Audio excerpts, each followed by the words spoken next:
Olá, pessoal. Tudo tranquilo com vocês? Espero que sim. Eu sou a Tereza, do canal Viajando na Ciência, um canal que fala sobre divulgação científica, né?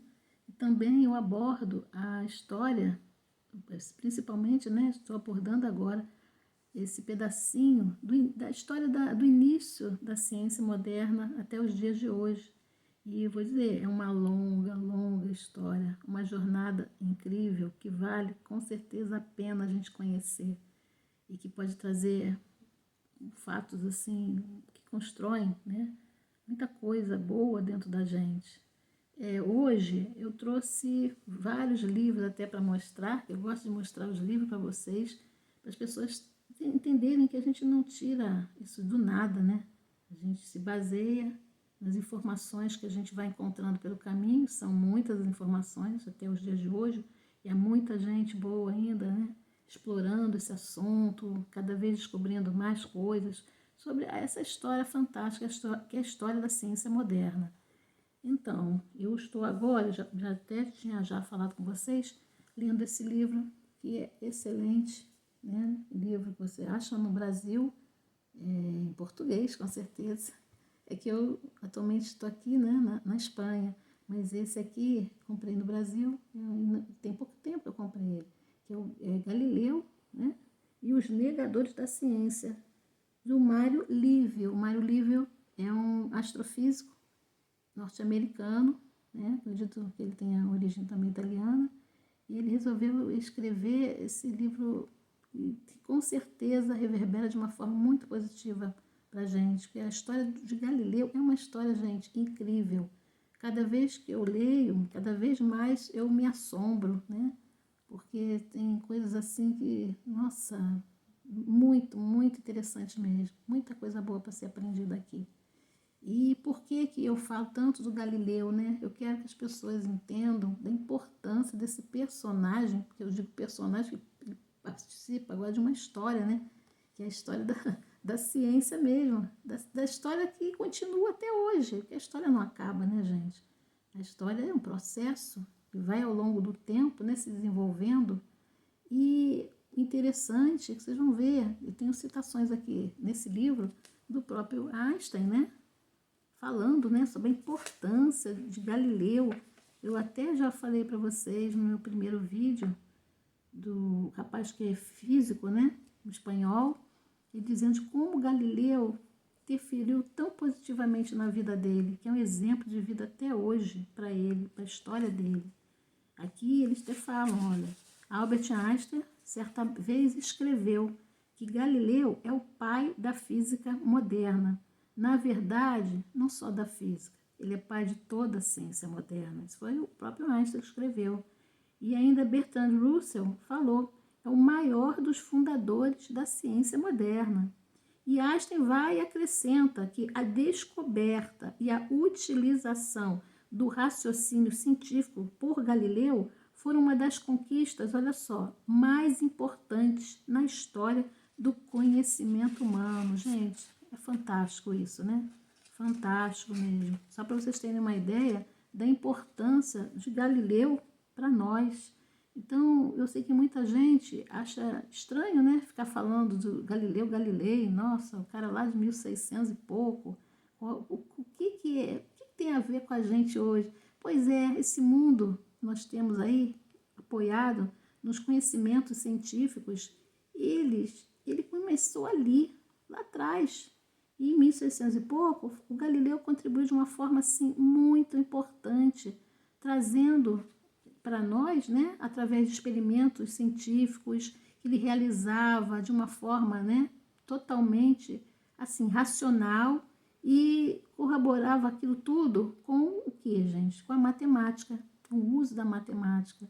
Então, antigamente, tinha aquele pensamento aristotélico, né, que eu já expliquei para vocês nos outros vídeos, né, e que a igreja abordava esses conhecimentos aristotélicos.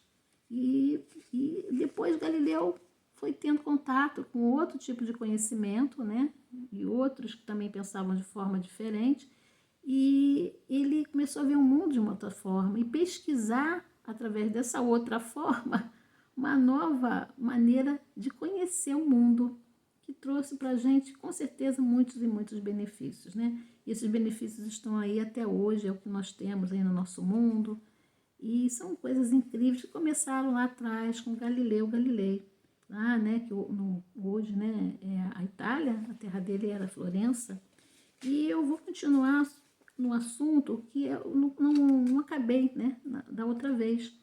Então, gente, o Galileu, ele na época dele, ele foi até assim bem reconhecido, sabe? Ele ficou famoso, ele conseguiu ganhar até um dinheirinho bom, sabe? Com as descobertas dele, usando o telescópio, né?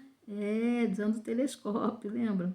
Então, esse telescópio dele, eu trouxe aqui, até num livro que eu comprei agora recentemente, um livro sobre astronomia, que eu vou mostrar para vocês, um livro maravilhoso. Na verdade, ele é um atlas de astronomia. Olha que fantástico esse livro. É um livro fantástico, gente, de astronomia, olha. Tem imagens belíssimas dentro dele.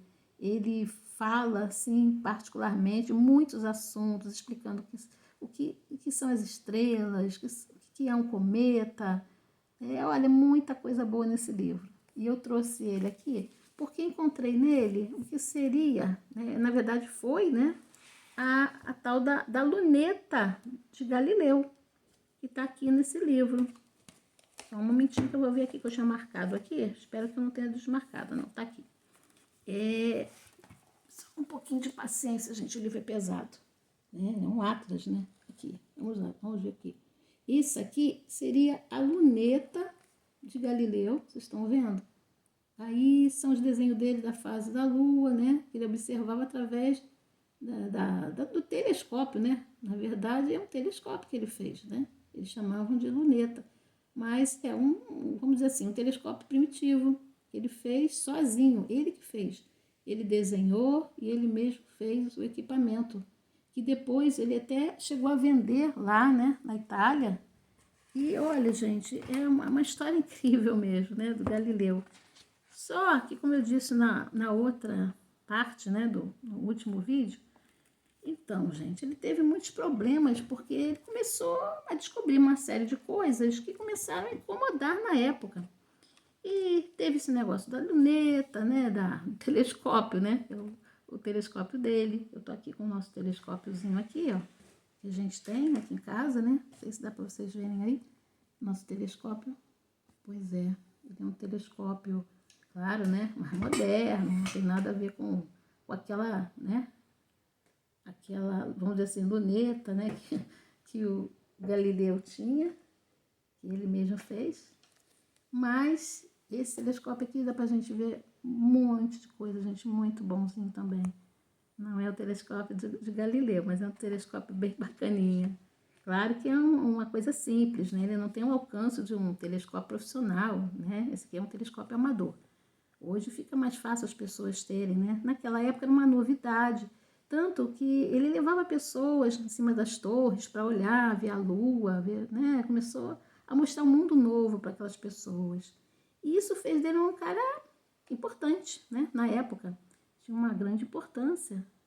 E o que ele fez? Então, ele foi convidado, não é que ele fez, ele foi convidado pelo Papa, o Papa Urbano VIII, convidou ele para ele ir a Roma. E ele foi, esteve em Roma com o Papa, conversando, né? Ele era um convidado especial, foi recebido com todas as honras no Vaticano. E ele tinha muito conhecimento, né? Porque vamos lembrar aí, os patrões dele, né? Que as pessoas que financiavam os projetos de Galileu eram todos da família Médici, né? Então, ele tinha bons conhecimentos em várias partes, né? Do que hoje é a Itália. E conhecia muitas famílias, assim, que se interessavam, né? Pelos projetos dele, pelas descobertas dele, como os Médici, né? Tão importantes, banqueiros importantíssimos naquela época. Muitos artistas foram financiados, né? E outros também, vamos dizer assim, seriam também cientistas, que foram financiados pelos Médici.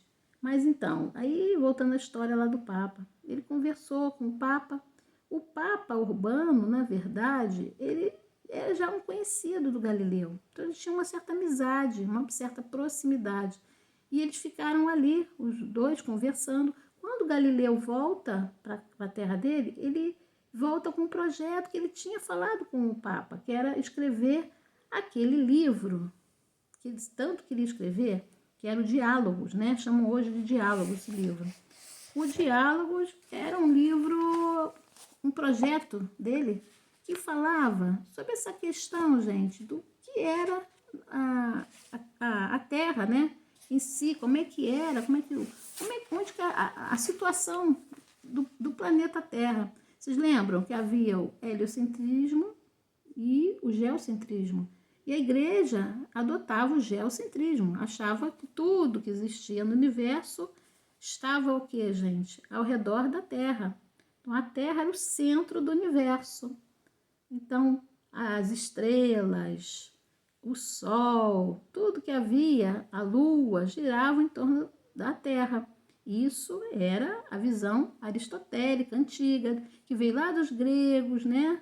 Uma visão ptolomaica, e Aristóteles falava que era assim, até que o Nicolau Copérnico, lembram dele? Que eu cheguei a citar ele aqui também, num outro vídeo. Então, o Copérnico, que era da igreja, inclusive, ele mesmo descobriu que, olha, gente, pelas contas que eu estou fazendo, pelas minhas verificações e tal, minhas observações astronômicas, não está dizendo que está certo isso. E aí, né, aí Copérnico fala, né, que na verdade, o que está aparecendo não é isso não, é que a Terra é apenas um outro planeta e ela e outros planetas giram em torno do Sol.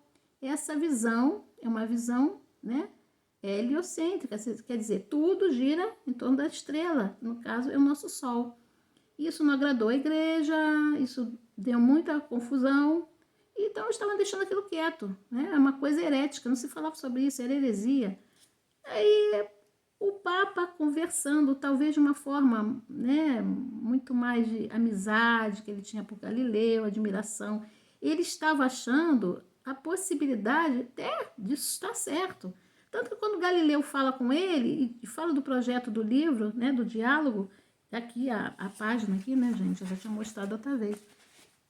Eu trago aqui de novo para vocês verem aqui. É o diálogo, tá vendo? Dos dois principais sistemas do mundo. Nesse livro, essa aqui é a página de rosto, né, do livro que ele foi publicado por ele. E fez assim, gente. Era, na verdade, um diálogo com três personagens. Um que defendia a tese do geocentrismo, que tudo girava em torno da Terra. Um outro que era tese do heliocentrismo, né?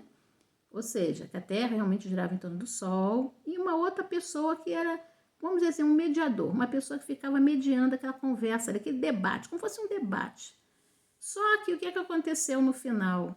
O Papa, ele até entendeu, pediu a ele que não, assim, no final do livro, não desse vitória nem para um lado nem para o outro. Mas tudo bem, né? Fizeram lá um acordo, como é que devia ser o livro, fica debatendo Galileu com o Papa. A Galileu volta para casa com as ideias que ele já tinha, só que ele não fez bem o que ele falou que ia fazer. Ele resolveu tomar iniciativa de falar através do livro, puxar a sardinha, vamos dizer assim, para a brasa do sistema copernicano, ou seja, dizer que, olha, gente, não, a Terra é que se move, e ela se move ao redor do Sol, assim como outros planetas. E aí o livro foi publicado. Então, vamos lá, vamos colocar aqui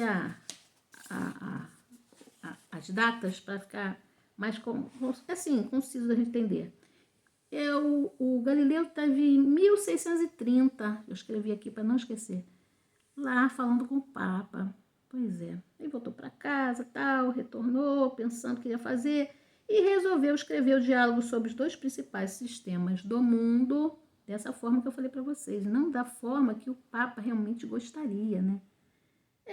E o livro só foi impresso, ele demorou um pouquinho, só em 1632 que ele conseguiu imprimir esse livro. E, se eu não me engano, ele fez até em italiano, para que mais pessoas pudessem ler. Olha só. Só que o livro foi publicado, imagina, né? Não foi muito bem aceito quando os padres, o pessoal do clero todo, principalmente lá de Roma, tiveram contato. Aí nossa, o Papa ficou muito, muito chateado e, inclusive, né, ele determinou que Galileu retornasse, porque havia, né, contra ele, né, suspeita de heresia, por causa desse livro que ele escreveu. E olhem bem, mesmo ele sendo já na época uma pessoa famosa, querida e respeitada, mas, pois é, o livro caiu lá, né, na malha fina deles. O livro já foi condenado pela igreja desde aquela época. Aí Galileu volta, né, porque ele estava até doente, ele foi já assim, não estava muito bem não, foi para lá para Roma. E, pois é, mesmo ele tendo, assim, sendo uma pessoa querida, valorizada e tudo, as coisas não ficaram boas para ele não. E ele foi detido lá, né, foi detido no Vaticano como herético e ele teve que se retratar, fazer uma retratação, sabe? Dizer que não, o que ele estava dizendo naquele livro não era bem aquilo, que ele também achava que ele cometeu um erro. Ah, gente, foi uma coisa muito triste para ele, né? Falar algo que ele não acreditava. Mas, inclusive, tinha uma filha que era freira e ela disse para ele, pai, né? Pensa bem o que você vai dizer. E ele teve, gente, que, pois é, retratar, falar que realmente ele estava errado, que não era nada daquilo, que era uma bobagem, o que ele tinha escrito no livro e que realmente a Terra era o centro do universo e que tudo que ele falou lá, da Terra girar, que ela se movia, que estava tudo errado. Então, imagina a tristeza de Galileu, a humilhação que ele passou.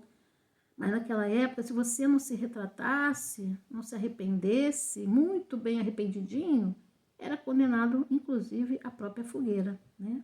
Como aconteceu com Giordano Bruno, né? Foi também uma pessoa que ousou falar contra o sistema, foi condenado e morreu na fogueira. Então, são situações muito, muito difíceis que ele passou e que a gente tem que entender que aquela época era assim, gente. Ou você se retratava, né? Ou você estava realmente em situações bem, bem difíceis. E ele ainda teve sorte, porque, como eu falei para vocês, como ele era uma pessoa protegida dos Médici, e olha que os Médici eles tinham um poder danado naquela época, né? Eram uns banqueiros importantes. E a pedido de todo o pessoal do Médici, né? As pessoas que gostavam muito dele, ele foi só condenado à prisão domiciliar, onde ele ficou numa casa de campo, né? Perto de Florença, onde ele acabou falecendo anos depois. Muito triste mesmo. Mas mesmo assim, ele ainda conseguiu, gente, escrever mais um livro, apesar de tudo. Ele já bem doente, ele chegou a ter problemas seríssimos de visão. E eu vou até mostrar aqui para vocês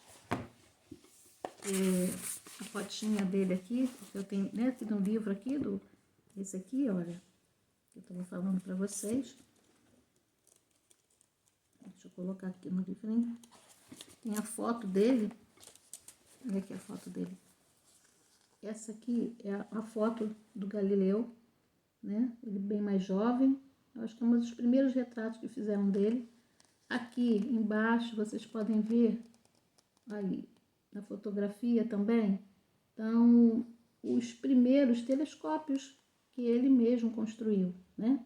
Hoje existe um museu na cidade de Florença, um museu dedicado a ele, onde se pode ir lá, né, e você ter contato com a história dele toda, que é realmente uma história fantástica, de muita relevância, né, para todos nós, que até hoje, né, a gente, vamos dizer assim, a gente recebeu presentes dele, né, somente da astronomia, que ele tanto amava, né, do céu, que ele gostava de ver. Ele realmente é uma pessoa fantástica, não canso de dizer, né? É encantador, a história dele é muito bacana. Eu queria ler para vocês um trechinho aqui também que Einstein escreveu sobre esse livro, o Diálogos, né? Que causou essa comoção toda, essa confusão, e pelo qual ele acabou sendo condenado, né, gente? A uma prisão domiciliar Ele ficou alguns anos, né? Como ele tinha conhecimento, ele ainda teve, assim, vamos dizer assim, algumas dádivas concedidas a ele, né? Ele podia de vez em quando visitar a filha dele no convento, assim, visitas raras, mas podia. Algumas pessoas podiam ir lá na casa dele. Então, assim, né, eles amenizaram o caso dele porque ele tinha esses conhecimentos, né? Ele era uma pessoa muito querida e muito valorizada, mesmo apesar de tudo. E eu acho que muita gente, até da própria igreja, sabia que estavam cometendo erros com ele, mas não se podia ir contra, né? É um debate que está até hoje, né? Essa confusão, né? Que Galileu mesmo dizia, né? E você tem que fazer a separação, às vezes, das coisas, porque às vezes a gente confunde, né, a religiosidade com as questões científicas, e isso traz uma confusão muito grande. Bom, mas aí eu queria só ler para vocês essa parte onde Einstein diz, o livro, né, é uma mina de informações para qualquer pessoa interessada na história cultural do Ocidente e sua influência, olha só, sobre o desenvolvimento econômico e político. Esse livro, Diálogo, hein? Nele se revela um homem que possui a determinação fervorosa, a inteligência e a coragem necessária para se apresentar como representante do pensamento racional contra o bando daqueles que, contando com a ignorância das pessoas e a indulgência dos mestres que vestiam roupagem de sacerdotes e eruditos, mantinham e defendiam sua posição de autoridade.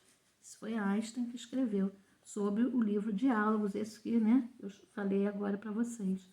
Então, infelizmente, a gente só pode dizer, né, que ele faleceu em 1642, né, num lugar chamado Arcete, que é ali, né, do ladinho ali de Florença, na casa de campo, ele foi condenado, né, à prisão domiciliar. E, pois é, o mundo se despediu dessa mente brilhante, desse ser humano fantástico, que ainda tocava, ele era um ótimo músico, né, que o pai dele era músico também, né, o alaúde, né, tipo uma guitarra medieval, e ele era excelente músico, o irmão dele até ficou famoso na época, também é um músico também maravilhoso, e o filho dele, dos filhos, né, que ele teve 3 filhos, 2 meninas que foram para o convento, e teve o rapaz que depois acabou cursando medicina. Pois é, virou até médico, o filho do Galileu, que era até o desejo do pai dele, né, de início. Não se sabe até hoje se existem, quer dizer, acho, né, não se encontram mais assim revelados os descendentes diretos dele. Deve ter os descendentes indiretos, óbvio, né? Todo mundo tem, né, de alguma maneira.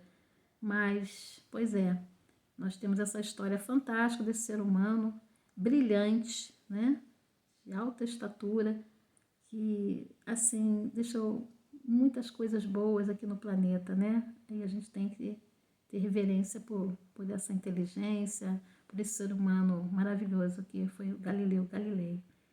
E engraçado, que eu estava lendo aqui, né, que a arte, a ciência, tem horas que elas se confundiam durante o Renascimento, né, com esse processo onde eles foram resgatar outros valores, valores mais humanos, ligados à humanidade mesmo, ali dos antigos gregos. Então, eles trouxeram, resgataram parte desse conhecimento.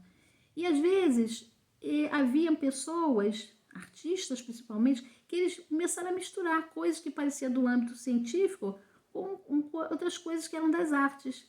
E um dos exemplos que eu até vou trazer aqui para a gente, né, falar sobre ele, que é uma pessoa que eu também assim acho fantástica, um dos, assim, sabe, top das galáxias para mim, do planeta Terra, que é o Leonardo da Vinci.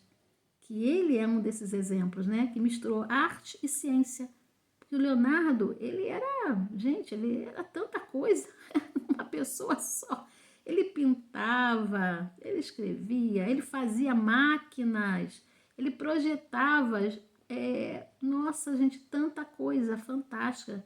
E é o cara que fez, né, um dos quadros mais importantes, conhecidos até hoje, que é a Mona Lisa. E eu vou, se Deus quiser, correndo tudo bem, a gente vai falar sobre ele sim. Vamos trazer aqui o Leonardo da Vinci para a gente também, né? Não podemos deixar ele de fora, porque ele é essa conexão entre a arte, a beleza da arte em alto nível, com uma peculiaridade científica fantástica. É um ser humano também assim, vou dizer, muito, muito bacana mesmo da gente conhecer um pouco da história dele, que também tem a ver tudo com esse comecinho aí da ciência, onde tudo se misturava, tudo junto, né?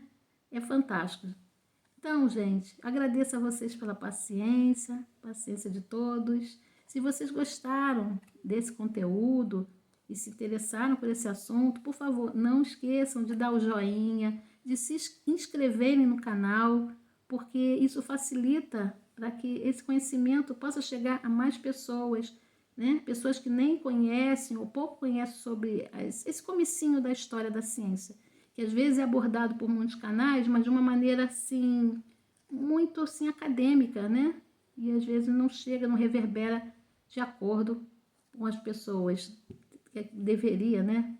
Deveria reverberar melhor, tá bom? Eu agradeço a todos, espero que todos tenham aí uma ótima semana e vamos nos falando, certo? Então, muito obrigada e adiós, hasta luego, obrigada, até depois.